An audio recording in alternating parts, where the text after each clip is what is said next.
One of the worst parts about gift giving is trying to figure out what other people want. In today's episode, we talk about the show Frasier and the episode Frasier Grinch. In this episode, Frasier Crane, the self-appointed curator of good taste, sets out to give what he believes are thoughtful, elevating Christmas gifts. The problem? Nobody asked to be elevated. A gift chosen to reflect your values, your preferences, or your idea of who someone should be isn't really a gift at all. It's simply a judgment wrapped up in pretty paper. Today we're talking about why the best gifts aren't about taste improvement or self-expression, but about listening. Because the true spirit of giving isn't found in what you want someone to have, it's in what they actually want. You're listening to Real Stories, Real Problems with Rachael and Roxanne.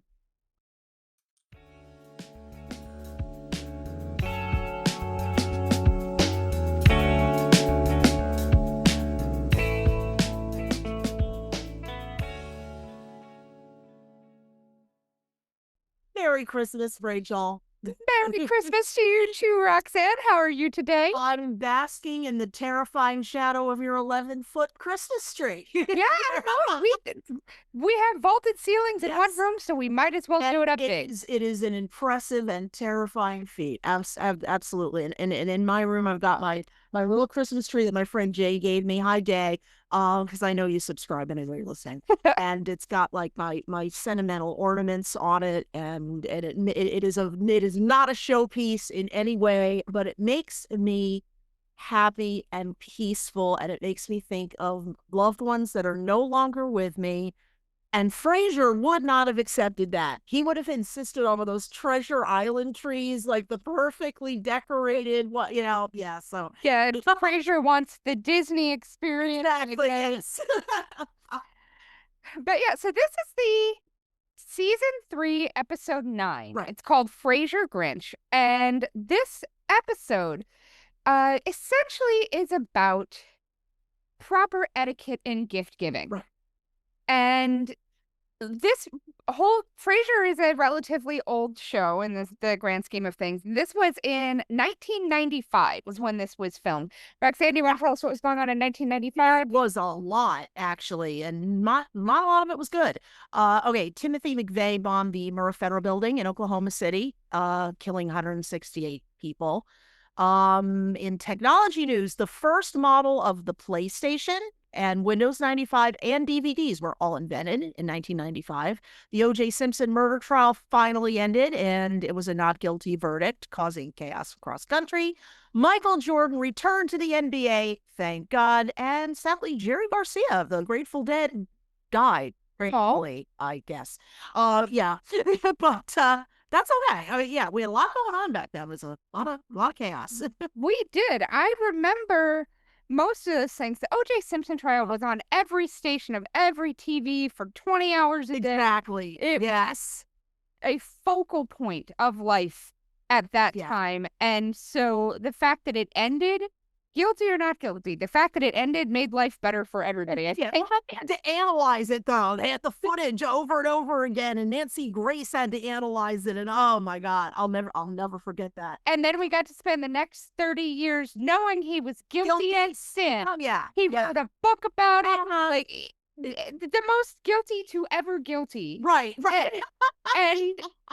But, I was not there in the courtroom. I was a tiny child in elementary school. I had nothing to do with it. My ex-husband was in law school at the time. So we were both frothing at the moment. We armchair quarterbacked that whole thing from beginning to end. So yeah, it was an interesting, in my house, it was an interesting time. Yeah. Yeah. I guess I wasn't little. I was middle school by that point. But yeah, still, same concept. But yeah, so that was 1995, and in the midst of all of that, we were watching Frasier. Yes. And watching Frasier and his brother Niles be, them. Yeah. Be them. They were very high sophisticated, like high society people, and they were the butt of every joke in the show for it. Contact embarrassment. Frasier is not the show for you. And this episode, especially, Niles, like David Hyde Pierce, is an actor who I love more than anything. Me too. He's so good. I've seen him live on Broadway. He is fantastic. Oh my God. I'm jealous. Oh, no, I love him. I'm just absolutely in love with him and does the best physical comedy in the entire series. I will always say that. I mean, yeah, Kelsey Grammer's a star, absolutely. But David Hyde Pierce's stage presence he's fearless on stage. He's so good. Yes. But Niles is the wimpiest little shit. No. And the episode starts, they are all sitting around a coffee house. Right. Frasier's sitting there, he's waiting for Niles, and then Niles shows up, and then Roz shows up, and they're having this conversation, and Niles is talking about how much Maris wants him back. Oh, yes. Because she cut off his credit card, so that means she loves him, and she's said he can only come back if he apologizes. So now he's going to stand up and show he has a spine, but no, he's not. And what I didn't realize until several seasons into Frasier is Maris was the one with the money in that particular relationship. I mean, Niles was obviously very well off being a psychiatrist in private practice, but Maris had the family money and the mansion and the car. That was all hers. Yes. So Niles never really had to learn much financial responsibility as far as spending and whatnot. And then suddenly there we are, he's in the cafe at Cafe Nervosa. He's trying to buy Frasier's coffee for him, and his card is declined because Maris shut it off. Yeah. And now he doesn't know what to do. Yeah, so we're watching them kind of go through the machinations of this, and Frasier is excited because his son Frederick, who we see half a dozen times, he's played by a different kid, which is he's coming for Christmas. Right. For the first time, he's going to spend Christmas with his dad, and Frasier's so excited, and he's talking about like all the plans he has, all the gifts he's getting for his son.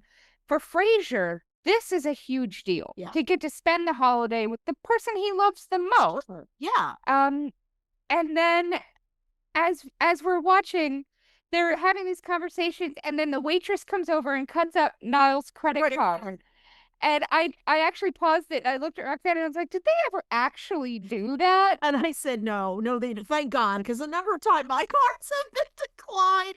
Yeah.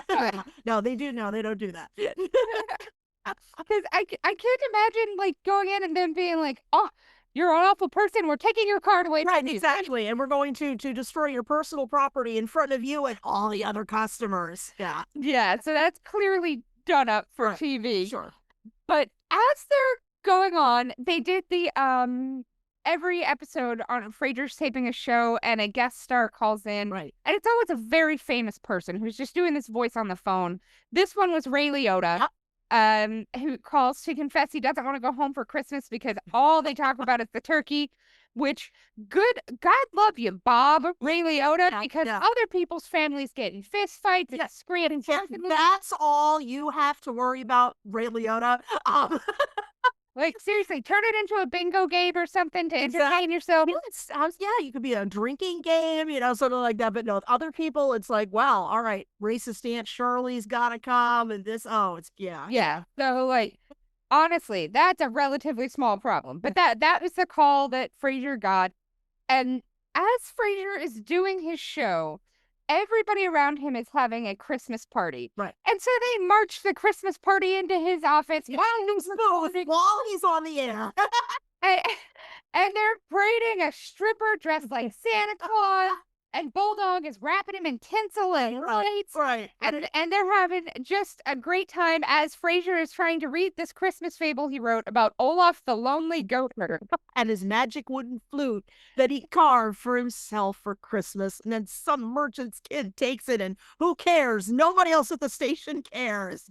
Yeah, it was one of those things where the pretension just shone through. Yes. Because all he wanted to do was have everybody think he was big and smart and important and gifting you this grand idea of, this fable for Christmas. Right. Nobody gave half a shit. No. He wanted to party and drink and just like, right. And the thing is, they wanted Frasier to do it with them. That's what I think was nice. It wasn't just they were trying to like screw up his broadcast. They wanted him to be like, look, It's done. It's come outside of the booth where all the other people are having fun. They wanted to, and I love that about this show in general because they always do try so hard to include him despite his pomposity. Yeah. Right. But so he's doing this, and he decide afterwards he goes home after kissing the stripper, which that did not age well. No, did not. But he goes home and his dad is decorating the apartment, and it looks like the Bass Pro Shop Christmas section grew up in his apartment. It is tacky plastic reindeer and Santa's butt and legs sticking out of the chimney. Right, exactly. A little Rudolph's nose is everywhere. They have a train. And he's got the dog dressed up like Santa. Yes. And of course, Frasier is just complaining immediately. Not, oh my God, it's decorated and I didn't have to do a thing. Not, oh my God, my dad is so happy. Frasier hates it. And I wondered that too. It's like, all right, Frasier's been gone for like 6 hours, let's say. Meanwhile, Martin, by himself, this old man with a cane, has gone into the storeroom, brought up all of these things, all of which are very heavy and awkward, by himself, does the whole thing up to surprise Frasier because it's the stuff that he decorated with when Frasier was a child, when his mom was still alive, when everyone was still happy. And what does Frasier do? He bitches and moans about it because he's Frasier. Yeah, there was I think that this was actually pretty a poignant part of the episode. Yes. Because the overall arc of the episode is that Frasier's buying the wrong gifts for people. He's giving them things they don't want. Mm-hmm. And Martin has done the same thing to him. Yeah. He's decorated his entire apartment in a way he does not want. But Martin lives there too. He's decorating his own space. And so it's this, how do you find the line of meeting your needs and meeting other people's needs when it comes to holiday giving and holiday celebrations? Right. In my mind, if Martin decorated the whole apartment the way he wanted, but did Frasier's room and Frasier's understated silver wreath kind of thing. Right. That would make sense. That would be, I'm giving you some of the decorations you want. The rest of it is for me because I don't ever leave this house because I'm an elderly man. Okay, and I don't have a car. And yeah, exactly. So like I can see some balance there. And part of it is just because opposites conflicting is fun for TV. Of course. But yeah, so Frasier's like dealing with this and people forcing holiday spirit onto him that he does not want or have. Right. And then Niles comes over and they're opening gifts and talking about how excited he is because he got special ordered gifts for his son Frederick. He got him a microscope and something called a living brain. And like all of these like super hyper educational toys for Frederick. And he opens the box and it's a bunch of Barbie stuff. Right. And it looks like he's reading the tag and the Cranes in Maine got his living brain. Because it was I love that line.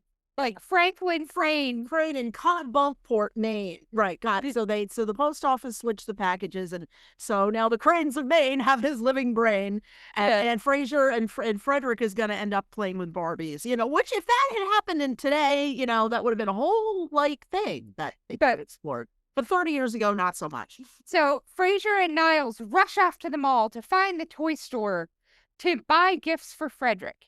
And he goes in, and they have some cool stuff there. They have, slime kits, and they have a helmet that has a spinny light on the top and shoots water at you, and, stuff any 6-year-old boy would have gone nuts over. I've gone nuts over it.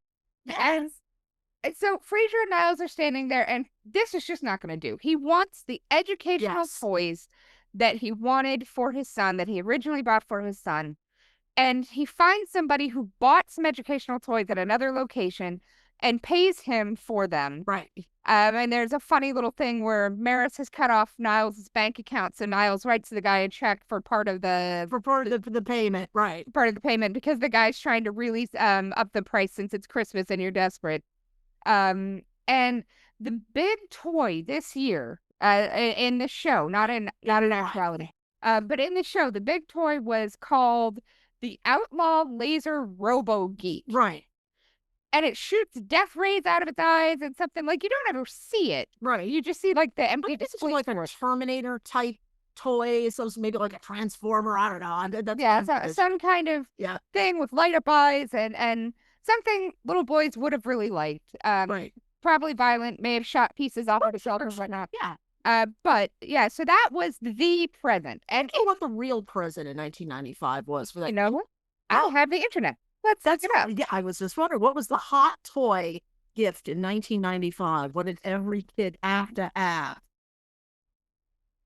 So it looks like 1995 was the year Toy Story came out. Right. So Buzz Lightyear from Pixar would have been big. And there's this picture. Okay. And then that also was the height of the Beanie Baby craze. Remember that? Yeah. And so, like, Buzz Lightyear and Woody toys, Beanie Babies would have been big. Right. Something called Street Sharks, which I don't remember. No. But also, that was the Game Boy. Yeah. Would have been big. Oh, that's true. Yeah. And so some of that stuff. So, yeah, they were leaning on this thing where, you know, everybody had the big toy that their kid wanted. And the 90s, late 80s, early 90s was when people were getting in fist fights at toy stores. The Tickle Me Elmo riots, the Cabbage Patch Kids. Yeah. Oh my God. So, like, that was a huge deal because you wanted that toy for your kid. Yeah. And so the toy stores released limited numbers of them, so you'd fight over them and pay $150 for a $9 toy. Exactly. And it's a movie about that, I think, with Sinbad. Jingle All the Way. Right, exactly. Not a good movie. But similar concept of leaning on that thing. Yeah, so everybody wants the Outlaw Laser Robo Geek in Frasier World in 1995, right? And so they walk into the toy store and they say, you know, the customers are marauding through here like a pack of wild dogs. Now, and I'm sitting here watching this going, hey, I've worked retail at the holidays for years, and you know, Frasier, you're not going to survive. You just sit over there inside, son. Oh, I got this. When I was in college, I worked 1 year at KB Toys. Oh, God. Christmas. Oh, my God. It was the worst because children touch everything. They have no limitations, and they pee everywhere, and they like rip things out of the packages, and the adults are just like zoned out because they've got 1,000 things going on. And this was at a point before we had like advanced registers and things. So a lot of hand scanning and stuff. And, oh my God, yeah, you had this than I did. Okay, yeah, like you did. Nobody peed in my store. No.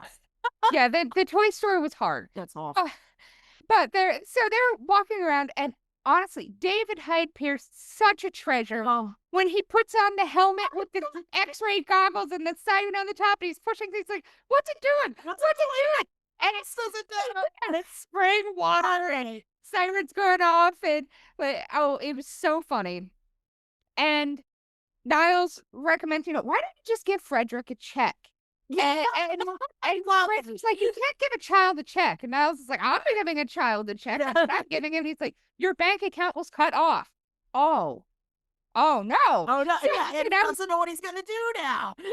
And so, they end up buying these very expensive gifts that they bought off of somebody else at the mall. They get them home. It's the educational toys he wanted to give his son. And then they get home. And as they're going through some boxes, they find all the gifts that he has given his father for the last 6 years, untouched, tags still on, in boxes. And his father sits him down and is like, so you gave me what you wanted me to have, not what I wanted. You've never seen me wear a smoking jacket, not once. Why the hell would you give me a smoking jacket? Why? Okay, so necktie, that's great. I am a retired cop. I never have a need for another necktie ever again. Not until the next guy dies. That's it. That was my dad's same thing. My dad had his funeral tie, which was black, and his wedding tie, which was blue. Yeah, like that. He had no interest in any of that. Vote for Clip-ons. Okay, sorry. Yes. No, we had no interest in any of that. No, I mean, Martin's a regular guy. He's a regular That's guy. kind of the whole bit of the show is Martin wants to drink a beer down at the steakhouse, and he wants to hang out with his buddies and play poker. And talk about the old days and solve crimes that, in their heads. Yeah. And he's not interested in this hoity-toity opera, like, very swilling wine snobs that his sons keep trying desperately to get him to, he's not a culturalist thief. Oh. And so this pairing of the two of them makes great TV comedy. Sure. But in this moment, watching Frasier realize, I have not given people anything they want. Right. And then his son comes out and says goodnight. And he's like, and I can't wait for Santa to bring me my outlaw laser robo-geek. And he's like, why would Santa bring you that? Because that's what I asked him for. And that's how Santa works, as we know from our Santa Camp episode. Yes. So. Did your husband ever watch the Santa Camp episode? Oh, he did. I watched it with him. He was overjoyed. I was going to say, did he want to sign up? Yeah. Of course, yeah. Honestly, if you haven't seen Santa Camp, go watch it and then listen to our episode. It's so good. Yes. But Frasier is learning that he has never given people anything they actually want, that the gift giving is his judgment of you and why you are a bad person because you don't want the same things he wants. Yes. And so as they are having this kind of go around about Frasier figuring this out about himself, his dad saves the day, and Martin's gift to Frasier is an outlaw laser robo-geek for him to give to Frederick. Because he knew Frasier was going to screw it up again. Yeah. And I cannot tell you the number of times that I have tried to let other people know what it is I want and receive judgment in return for that. It's so weird because 3 or 4 years ago, I was really tired of getting gifts that I have no use for, that clearly are anything that I would be interested in. Right. And so I did a thing. I went on Facebook, and for all of November and the first week of December, twice a week, I commented, oh my God, these chocolate bars at Aldi are so good. Here's a picture. You should try them. Or does anybody have any hand weights sitting in their basement that they're not using? Because I could use some 8-pound weights. I'm working my way up. And then literally nothing of anything that I hinted to anybody. Nobody got it. And when I mentioned later, because we were opening gifts and I had been given very expensive British chocolate. Right. And British chocolate is out of this world good. It is.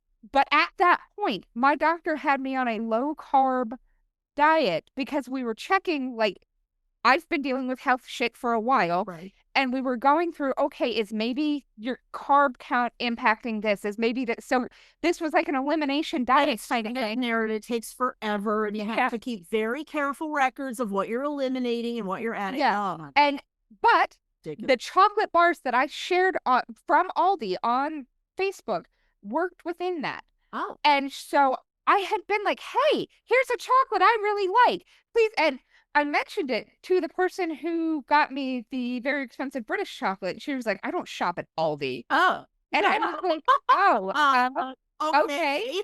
So my daughter ate my very expensive British chocolate. It was not a gift to me. It was a gift at me. Good. I like the way you phrase that. You're absolutely, that's right. Yeah. And so that kind of thing where all I want is to be seen. That's all anybody wants. When you're getting a gift, you want to know somebody saw you and knows you enough to think about you in this way.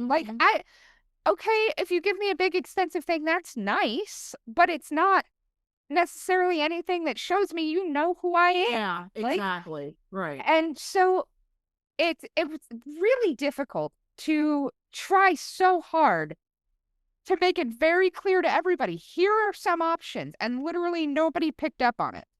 And my husband has gotten very good about, okay, tell me some things you want, and I will get you some other things too. Right. But I want you to have things that you want and are useful. Right. And this year, I, no joke, asked for salad forks. I know. Because I hate the big forks. I want little forks for eating everything, not just salad, Not to, like, the big fork feels unwieldy and the tines are too big for my mouth and it's a sensory nightmare for me. I'm done with big forks.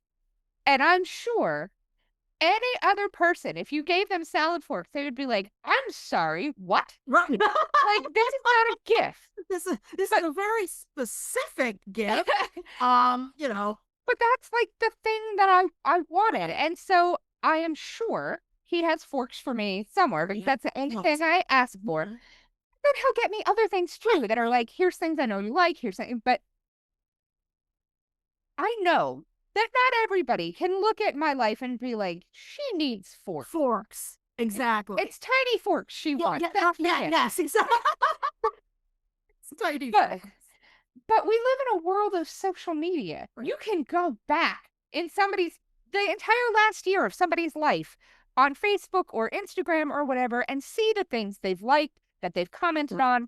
Like, there is no longer any reason for you to have to guess, pull something out of the ether to give somebody as a gift. Exactly. And so it's very frustrating to be on the receiving end of that in that way. And I know that, like, nobody's going to ever get gift giving 100%. No, it's not. You're going to have hits and misses.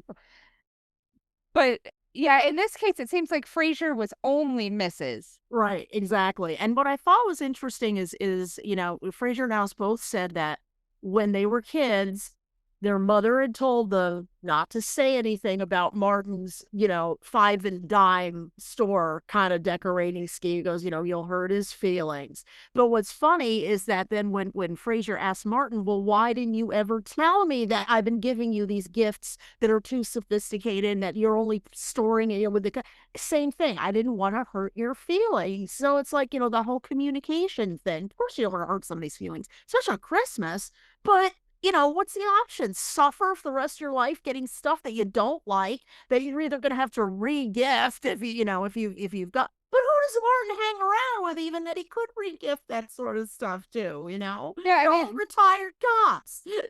And honestly, that stuff is even so fancy that you couldn't even really give it to like Salvation Army or the That'd be weird. It's like that would be just taking that ultra sophisticated item and giving it to yet another person who doesn't want it. Exactly. So it becomes like, honestly, that's the kind of thing where I would be reaching out to local high school theater productions and being like, do you need costuming? Do you need are you doing any Oscar Wilde plays later in the year? If so, I have the smoky jacket for you. Yeah, so something like that.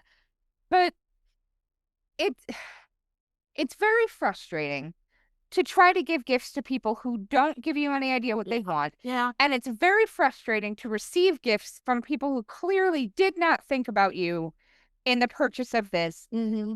The only thought they had was, oh, crap, I need to get a gift for this person. Exactly, and check it off the list. Oh, yeah, I get gifts with it. I mean, like, I get gifts involving cheese, and, I don't eat cheese. I don't like cheese. I'm like, you've known me how many decades?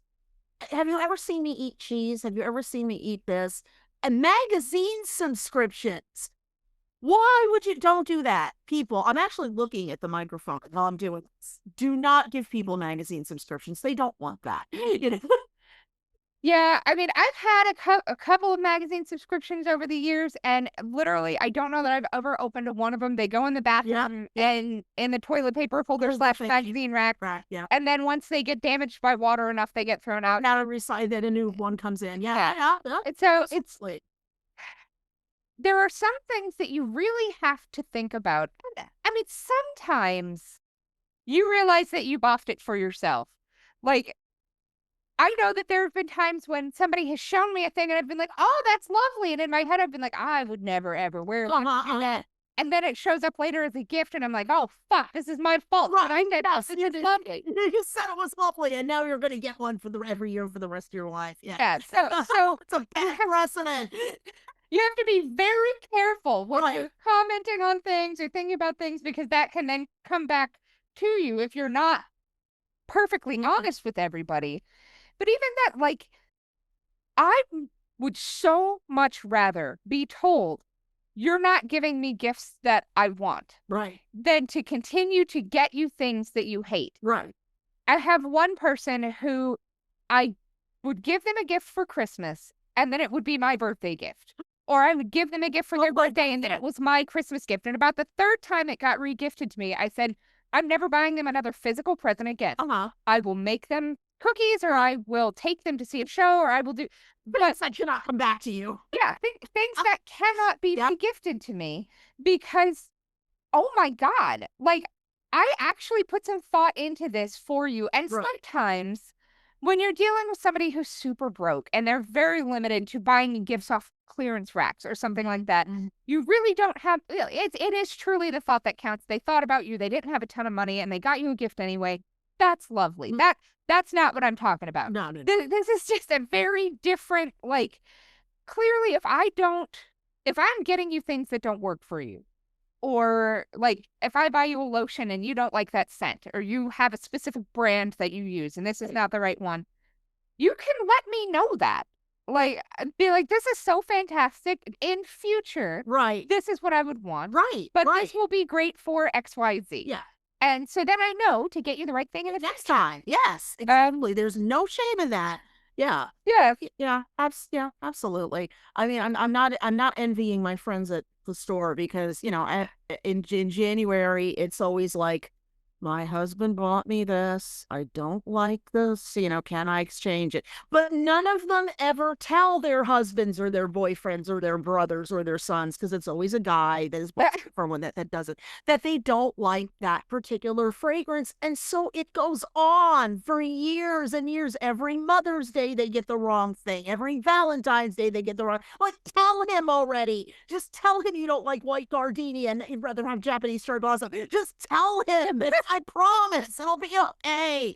Leave me alone. Get out of my store. And sometimes, like, you're going to make an attempt. You know somebody's a reader, so you get them a book, and it turns out it's a book that's not their favorite. Right. But you thought. Yes. And you knew, like, okay, so you're a reader. This is something that could potentially be interesting to you. Here you go. Or you know somebody loves, I don't know, it's a specific type of candy. And so you're get them that. Right. And it's not the right brand. They're very brand specific. Or something along those lines. Those things happen, and it still shows thought. Right. But, oh my God, the Frasier in this was determined that his child had to be a little genius. Right. That all of his toys should guide him towards being a genius one day. Education. Yeah. And, I mean, my daughter had a fair share of that, where she would get gifts from people that were designed to make her an engineer, or designed to, like... When she was 6? Oh, when she was like 4. God. Like entire contraptions that you were supposed to build, or games that were designed to develop STEM, or like just things that were not of interest to her. And she would use it for a few minutes, and then she never wanted to touch it again. Right. And then not only do you feel bad that you got this gift that they're not using, but then that throws into your mind, well, is there something wrong? Why is it? Yeah. Why is it changes? And my child is a certified genius. Like, she's wildly coyote super genius. Like that. Like, she's smart. And every teacher that you talk to, every other kid in her grade will all tell you she's brilliant and she's at the top of her grade. None of that came from being given engineering toys at 4. Because she never touched them. Exactly. She didn't want them.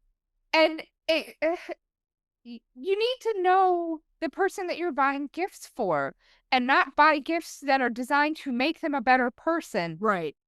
They're 2 days a year, Christmas and your birthday. You should get things that are about you. Right. And, you know, if you want self-improvement and whatever, that's great. You can do that on your own time later. But those 2 days, you should enjoy that. And educational gifts certainly have their place, like for graduations. You know, things that are about that particular thing. And yeah, certainly you can have educational presents at Christmas, your birthday, but get some fun stuff too. Give me some brain rot material, you know? Well, and also educational gifts, perfect for me. I was at the thrift store 2 days ago, and I came home with a stack of books. Because somebody who I think might be me in the future was clearing off their bookshelf. Right. And I've got historical narratives on like all sorts of fun stuff, all about the year 1066 and kind of European history. Wow. Into that. Like I found these very specific historical books right now, the audiobook that I'm listening to, because I'm always got an audiobook that Yes, you do. it's called Viruses, Plagues, and History. Cool. And Cool. it's about the history of disease and how we as humanity have dealt with it. This is what I love. Yes, because you're a little weird. I love history. I love like sciencey historical things. Right. And so for me, I would take all of Frederick's gifts. These would be perfect for me. Yes. This little boy does not want them. No. And so, like, great. I guess that you have such high aspirations for your kid. Yeah. But get him the robo laser bee. Really, let him shoot death rays out of his eyeballs and stuff like that, and then play with your living brain. Or like, even if you felt like the robo laser geek was not an appropriate toy, yeah, and that he should have something else. Okay, are there no other toys between Living Crane and Robo Geek? There's Tinker Toys. I'm sitting here thinking of my Tinker Toys when I was young. I love my freaking Tinker Toys. Like Lego, and like there are all sorts of logs and the Easy Bake Oven, which my mother wisely never let me have because she knew I would like burn the house down. Oh yeah. Even like board games. Yeah. Like there are other ways to go between this hands-on educational thing that you're going to walk away from this with more knowledge than you went into it, and this robot that fires death rays from its eyes. Those are not the only two options. That's true. So it just so interesting to watch and see that Frasier, at least his father gave him the opportunity to give his son what he really wanted, in addition to the educational gifts, which is another way to do it. Yes, I'm going to give you the educational things, or yes, I'm going to give you this thing, but let me also give you this other thing that you really want. Like, that's an excellent approach. So it was nice getting to see how this all came together and getting to see Frasier realize why he was wrong. Right. Not that it's stuck, because the Christmas episodes of Frasier are hysterical. They're all wonderful. The following year, he has not learned a goddamn. Yeah, and I mean, that's just who he is. And Frasier wants to go to the opera. He wants to go to the symphony. He wants to go to the wine tasting. And for him, those things are joy. Right. And he doesn't understand why they're not joy for other people. Right. I get that. I do. But at the same time, like, I guess part of it is that if he learns the lesson and becomes a good person and everything is balanced, it's not funny anymore. Oh, then the show would have ended on season 3, or, didn't go another 15 seasons. But yeah. So I was really kind of impressed by how they addressed the topic and still made it funny. Yeah. And that they were able to make things funny in ways that kind of balance. So like the whole issue with he's standing there in this toy store surrounded by toys he doesn't want to buy for his son, and the guy, which looked fun. Yeah. And he should have gotten him the helmet. Niles at least on that. I was gonna say Niles would have played with it. Yeah. But the guy walks in with the bag of toys and it's like, okay, it's $1,000 because it's Christmas and you're desperate. And so he's like, I'm going to give you $300 cash. And then Niles is going to write you $700. And with the understanding that $700 check is not going to clear. Right. So the guy got paid for the toys. Right. Frasier didn't steal from him. He just didn't, he didn't get the full 1,000 that he wanted. So it balanced. Like, so those moments where nobody got screwed over, where nobody, I love when comedy can do that, where you don't then feel bad because this thing happened. Or so Frasier's actually really good at that kind of balance. And the show itself is just such a comedy masterpiece. It absolutely was. If you guys get a chance, Frasier's a great show to binge. Just sit there and like I said, though, if you have contact embarrassment, you're just gonna be it's gonna be awful for you. But even like there's one episode, I don't even remember what episode it is, but it opens with Niles ironing his pants. Oh, pants! It's the Valentine's Day. It's Valentine's Day episode. That segment's called a Valentine for Niles, and he's not when he's ironing his pants and he burns his. Oh yes. But that 2 minutes of David Hyde Pierce is some of the funniest television I've ever seen. Absolutely, and not one word. It's all physical comedy, which is such a master at the physical comedy. But it goes back to like Lucille Ball levels of comedy. Yeah, so good. The writers on this show were just phenomenal, and they hired exactly the right people to do the work because they all were perfect at their roles. Who wrote this episode? I think David Lloyd. Was it David Lloyd? Let's It's see. I give credit to the actual writer. Okay. It's on the notes. Oh, it's on the notes. Yeah, Let me go back. Scroll back to the top.